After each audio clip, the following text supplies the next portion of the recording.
Hey, deserving listeners, Love is Blind. Let's watch. I've never seen this side of you when you constantly bash me and say I'm turning you from a boy to a man. And, this is just you being kind of like hard on me. I'm not the type of man to sit here and come up with a notebook full of notes and bash you. It didn't Is that work. what you think I'm doing, is bashing you? It's a little too much, to be honest with you. Do you know why I do this? Oh, I can't remember the last time I felt this way.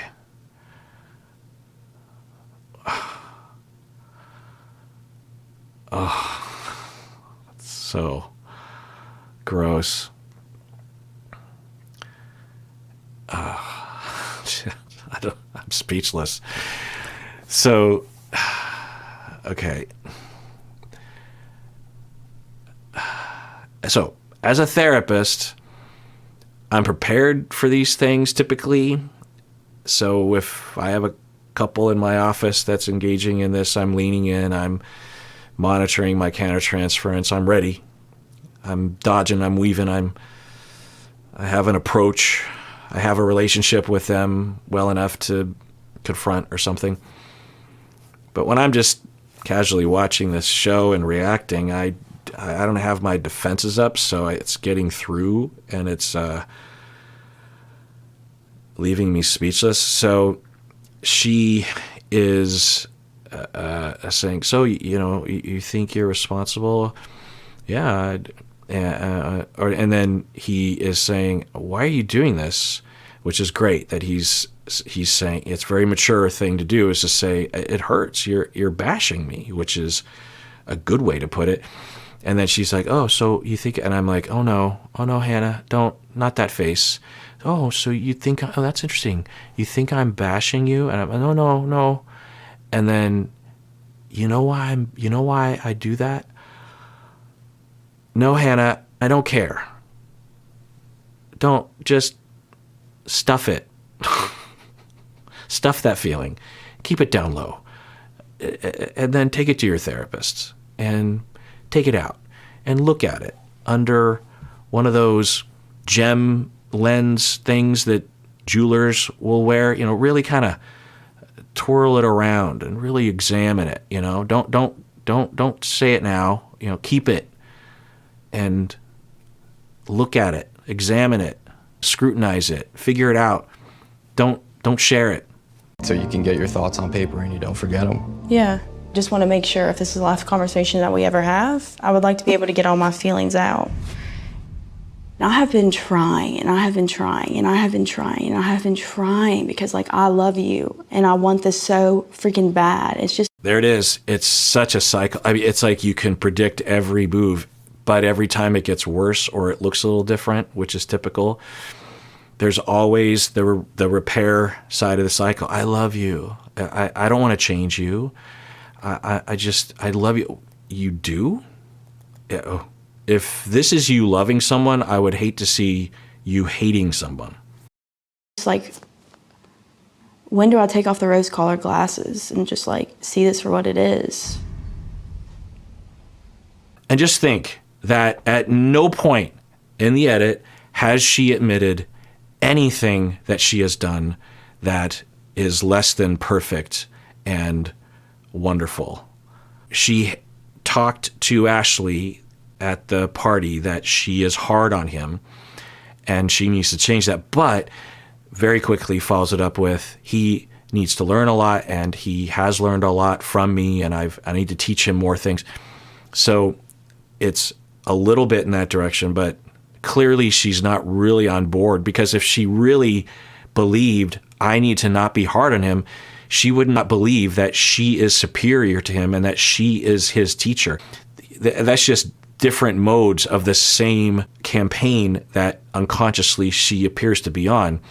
The more hostile is to berate him and put him down and be hurtful.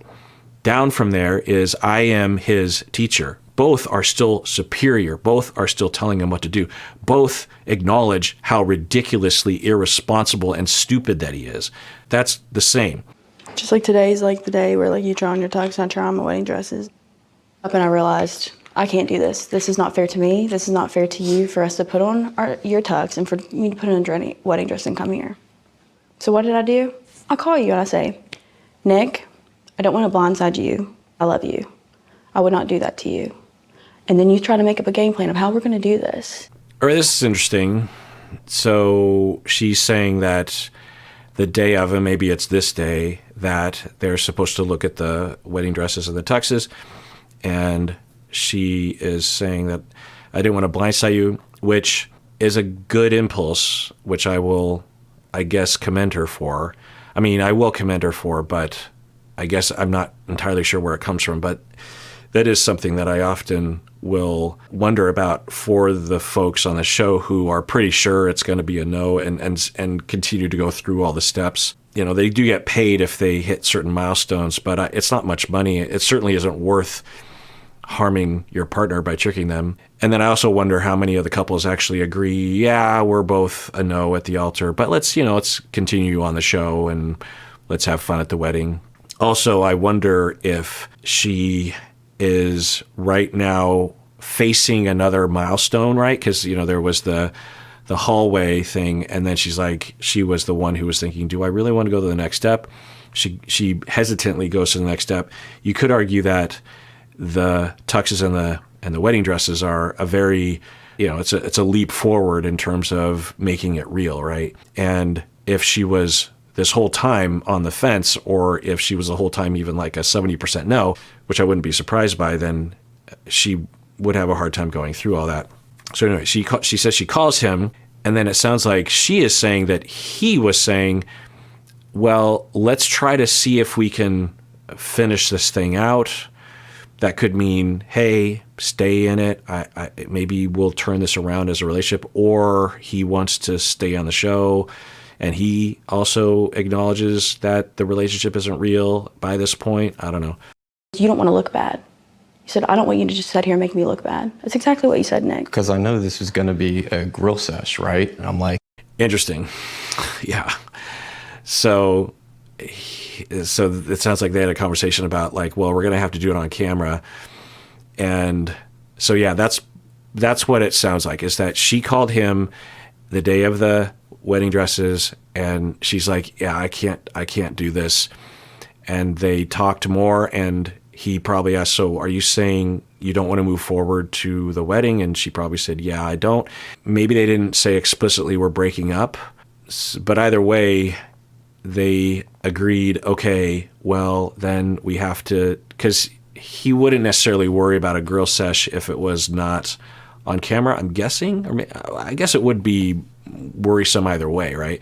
So he was telling her, I don't want to be abused. I don't want to be harmed. I don't want to endure what I've already endured, which is you just bashing me and semi-delusionally making shit up about me that isn't true, while not taking any responsibility or not even allowing the possibility that you've done anything wrong. Even though it could be argued you've done most of the wrong in this relationship. I can't handle it. I don't want to go through it. So can you go easy on me, please? And it's just interesting that he would ask her, right?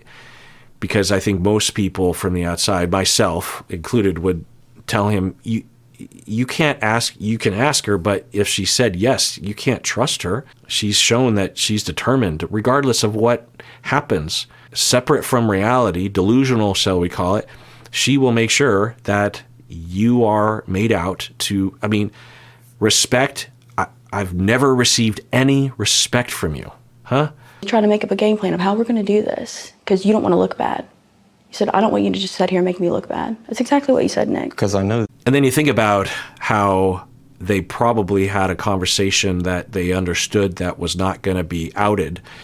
And she's using that against him, thinking that she is demonstrating to themselves or to the cameras that he is a jerk face, or what? What does she think she's... That's interesting. What does she think that she is... What point does she think she's making? You said that, Nick. Let's rewind that. I would not do that to you. And then you try to make up a game plan of how we're going to do this because you don't want to look bad. Because you don't want to look bad. So she thinks that he's narcissistic. That's what she thinks. She thinks that or I don't know if it's narcissistic. I wouldn't be surprised. But she thinks that he is overly interested in impression management. And maybe he is, but it's not demonstrated by this point. All he's saying is, I don't want to be abused. And I particularly don't want to be abused on camera. That's not going to, and you just wonder what he's going through. And then what I would hope would happen is once it's aired and all the people start commenting and he would be like, oh, well, this feels not so bad. I mean, that's one of the things that I don't think we talk about enough about, because we all understand that the cast will get bullied for unfair reasons, which, by the way, never do. Do not, if you have something negative to say about these people, don't DM them, don't comment on their TikToks, don't comment on their Instagrams negatively.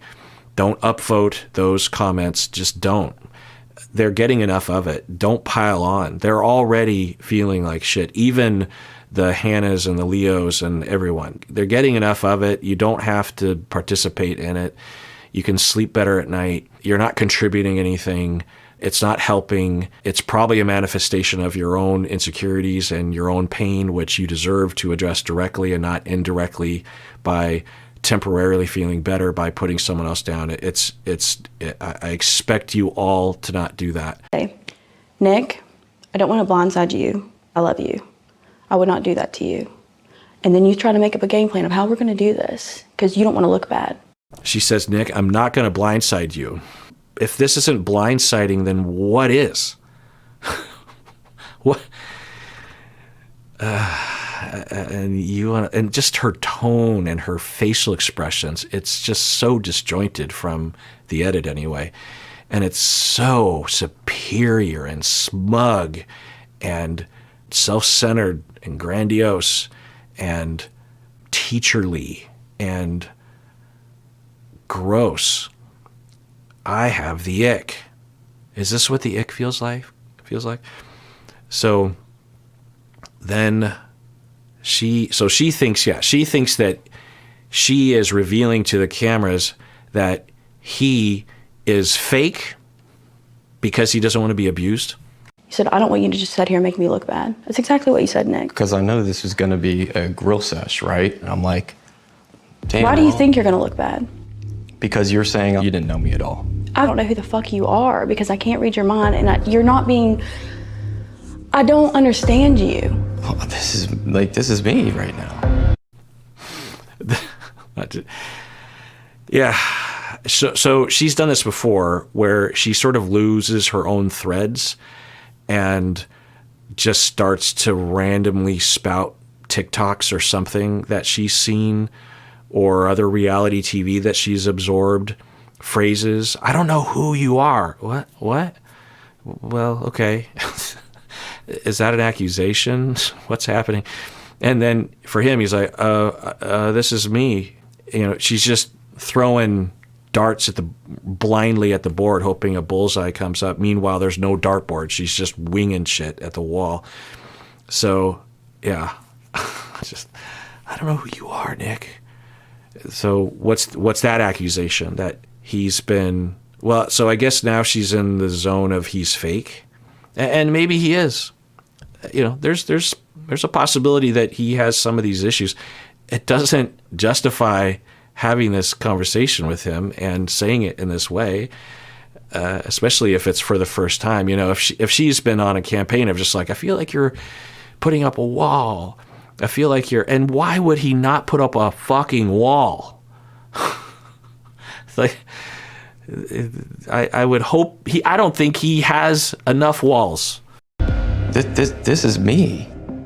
Nick's very good at telling people what they want to hear, and I feel very manipulated, and I feel very weak. I feel like he was so worried about like how his friends, his family, and everybody views him, and like how bad he was gonna look, instead of like actually trying to like focus on just like being here with me and being open and honest. Okay, yeah. there's a possibility it's unrelated to your 5 points that he's literally delusional and literally has given you no respect and has no social skills and all those things. Okay, yeah, maybe. I think that's one way of looking at it.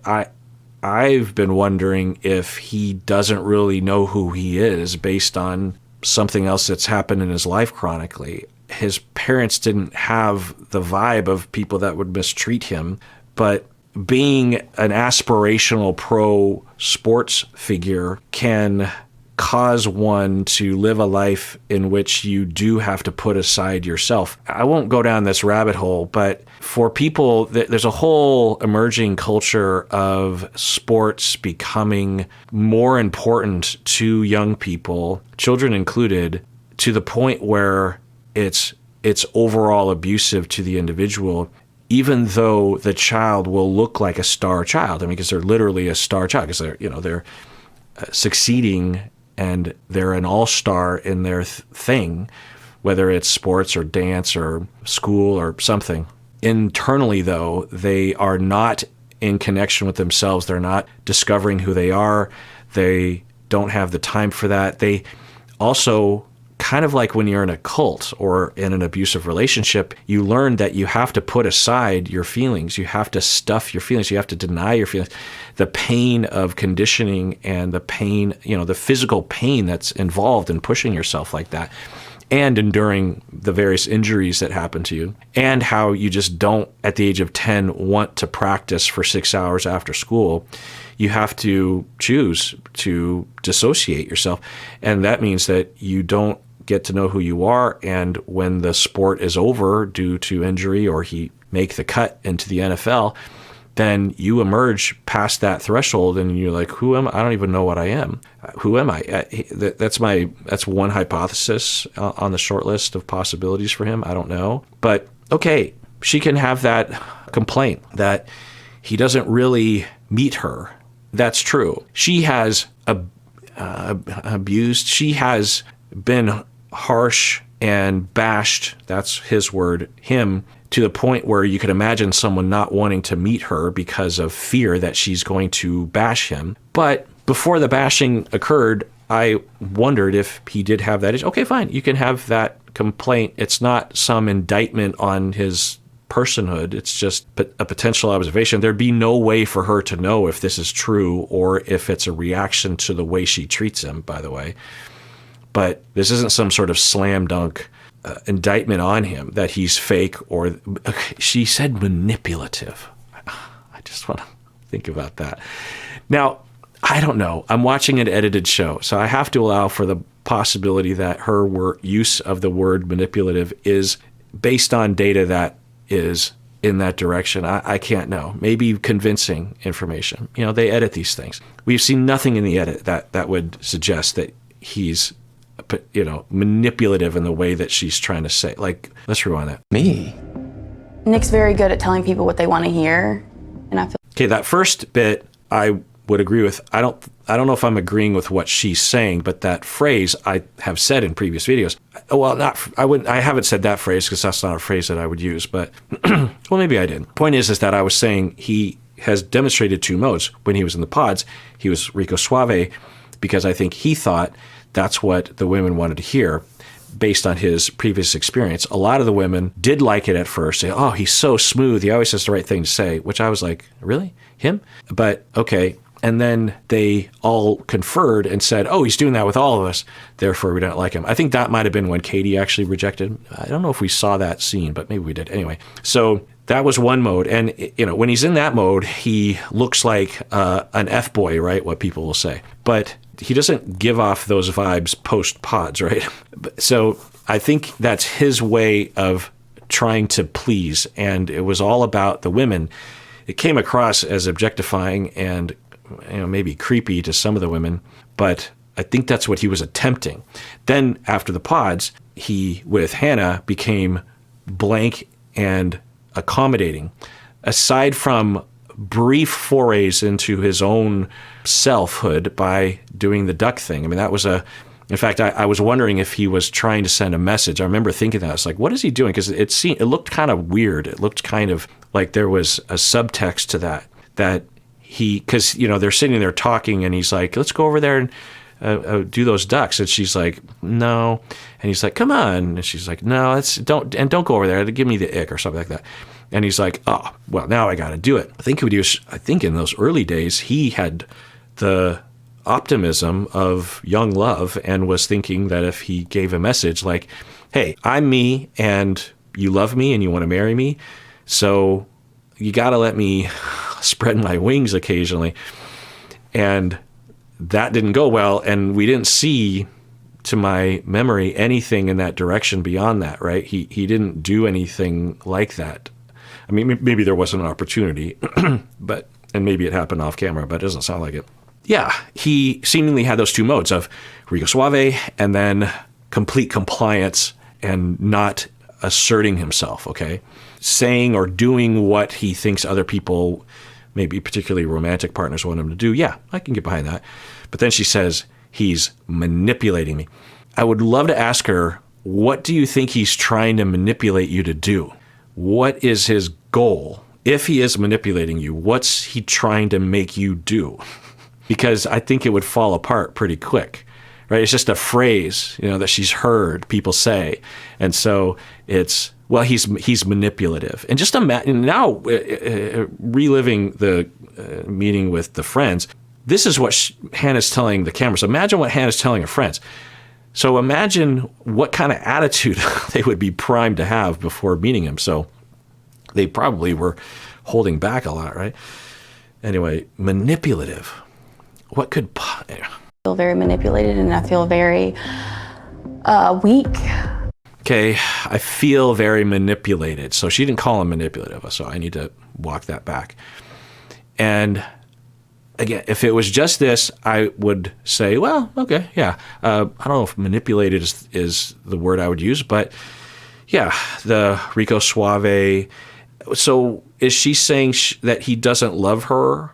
And then, she might have information that she can't really articulate that would tell her that he actually isn't that into her. Like when they talked, when she called him up and said, hey, I don't want to do the wedding dress thing, so let's call it off or something. And let's say that he didn't have much of a reaction to that, which it sounds like maybe that's what happened. And I could see her concluding, oh, he's never really been into me.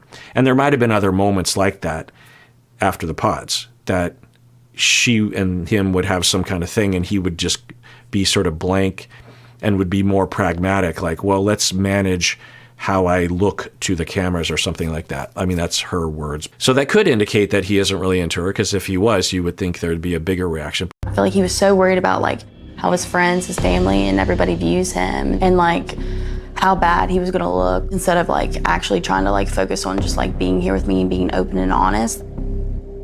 So there's a chance, I'll give it that, there is a chance that some of that is based on sound data.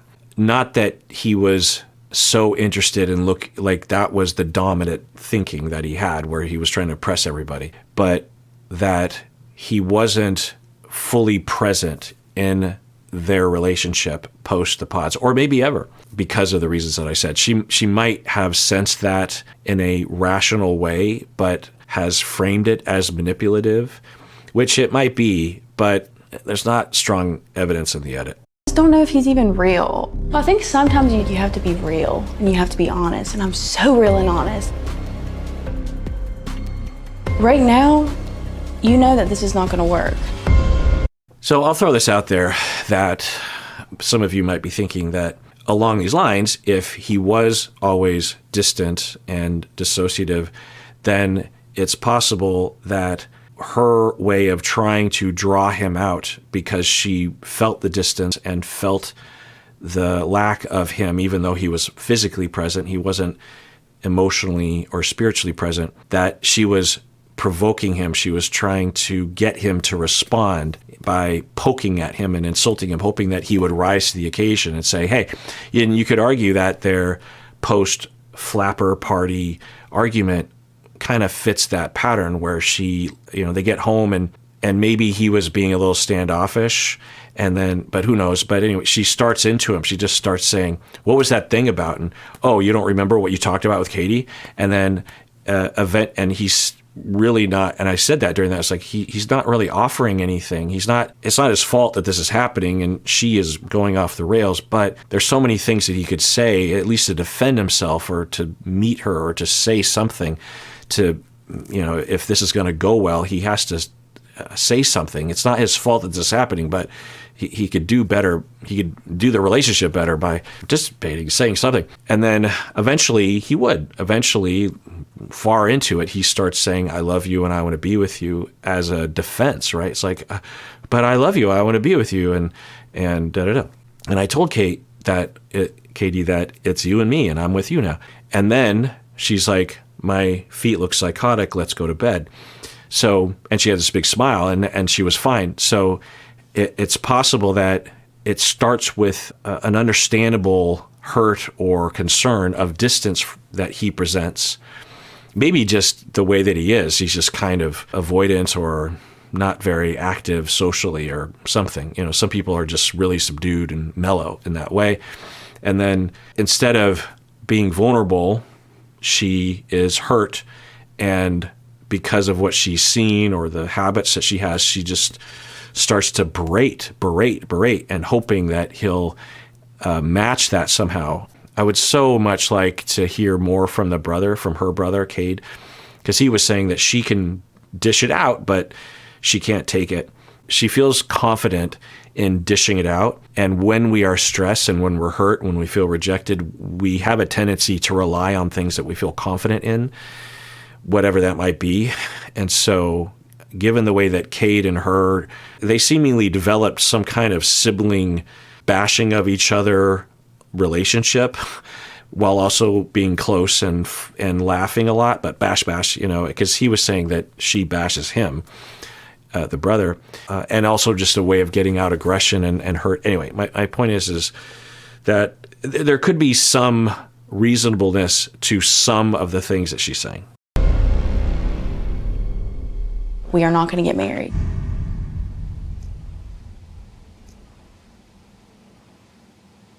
Yeah, I'm happy I guess for both of them. And yeah, okay. How do you feel? Feels like probably one of the worst feelings of my life.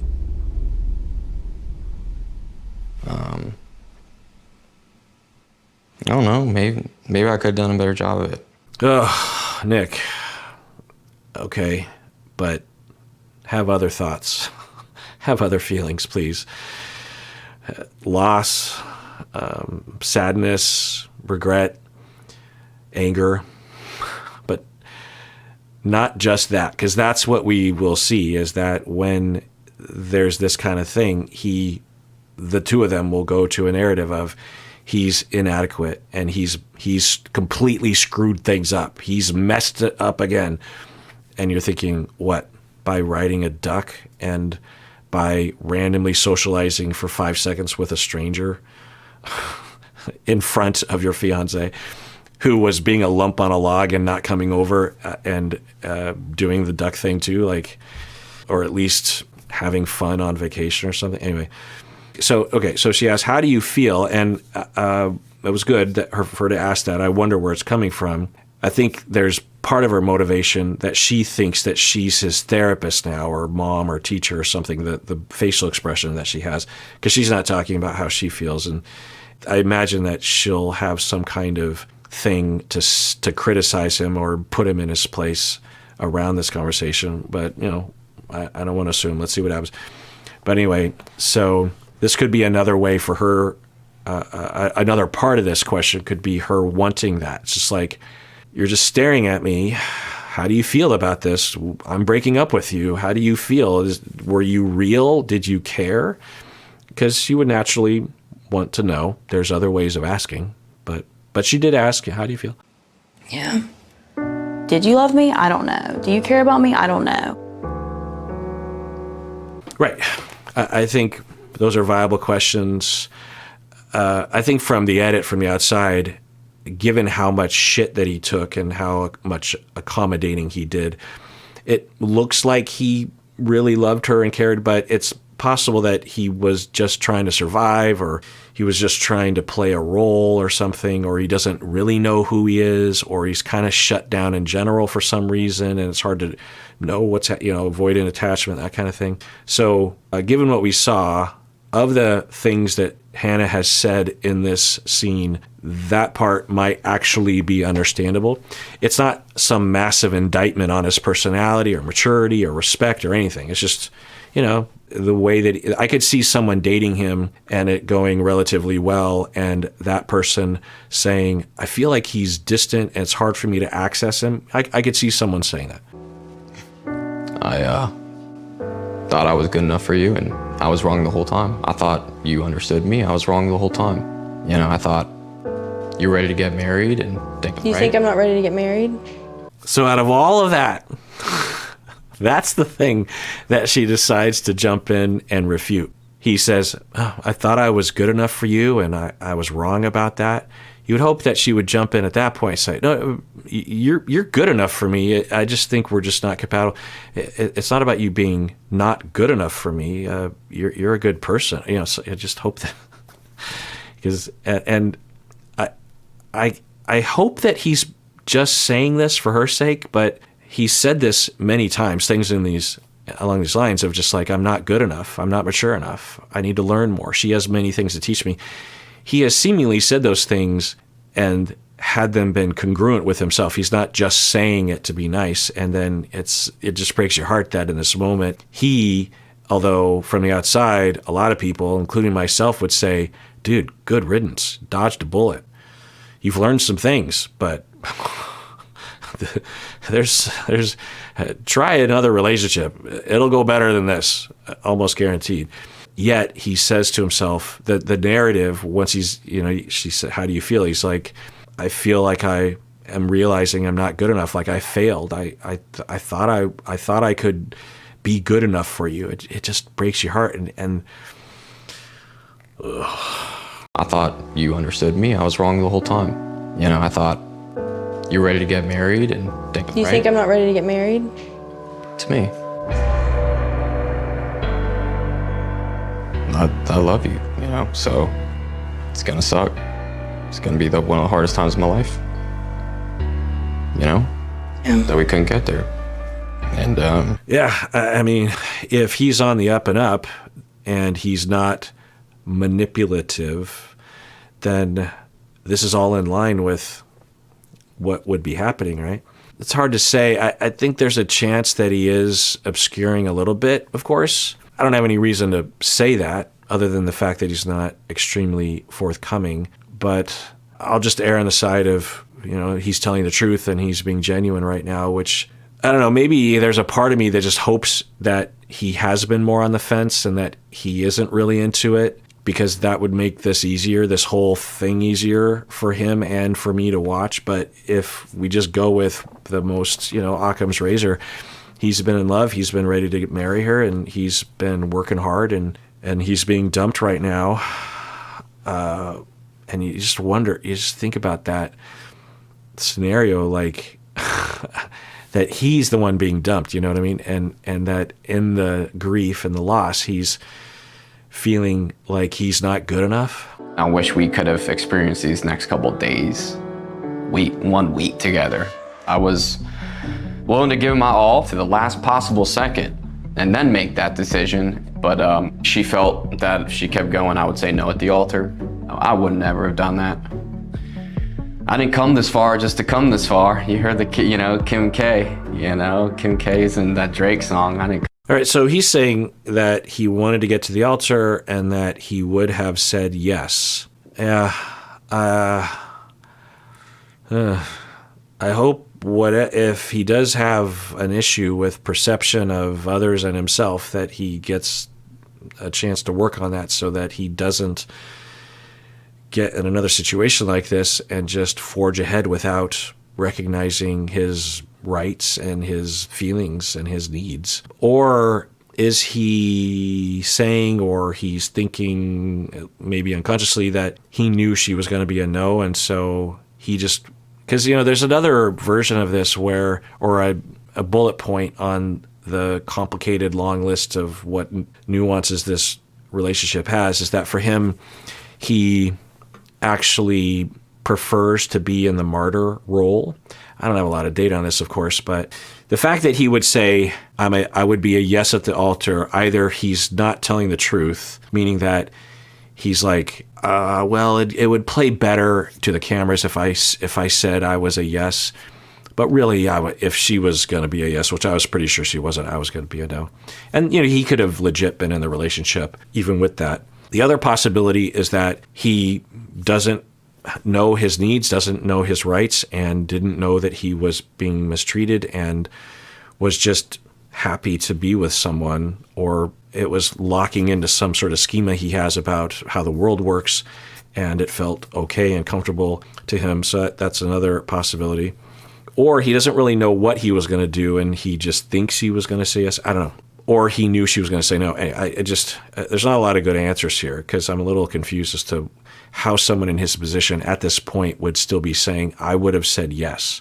And if it is genuine, and he genuinely was up for marrying her, even after the way that she was treating him recently, you just think, oh boy, I hope that you have a chance to watch this show and see from the outside and hear what other people are saying, to recognize that what you went through in the edit anyway was not okay. And if you didn't recognize that in the moment, then you deserve to. Came this far to get married, and it makes me feel, shitty that I lost a person, that I could potentially have loved for the rest of my life. I think I'm just done trying.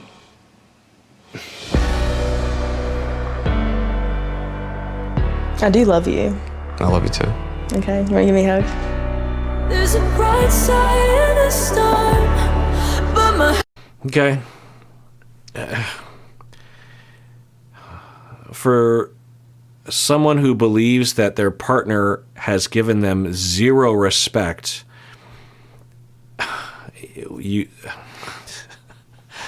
it's such a disjointed presentation. But anyway, so, it's over, and live and learn, hopefully.